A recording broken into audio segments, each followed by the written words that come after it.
Good afternoon friends, good afternoon. অনেক দিন পর আমি আমার দুপুরে লাঞ্চ ভিডিও শেয়ার করছি। দেখো বন্ধুরা, দুপুরে কি রান্না করেছি। এই দেখো, ভাত করেছি। ভাতটা আমি একটু আগেই করেছি, অনেকক্ষণ হয়েছে ভাত করেছি।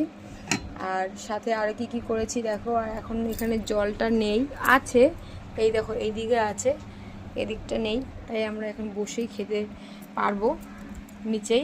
আর এই দেখো রান্না করেছি, এই যে ডাল, মুসুরির ডাল করেছি ছেলে মেয়ের জন্য, পাতলা করে ডাল করেছি আমি, প্লেন ডাল করেছি, কিছু দিইনি। আর এদিকে হয়েছে আমার চিংড়ি মাছ দিয়ে কচুরলতি, চিংড়ি মাছ দিয়ে কচুরলতি করেছি আমাদের জন্য, দিদি ওরা খায়, দেবো ওদেরকে, জানি না খাবে কি না।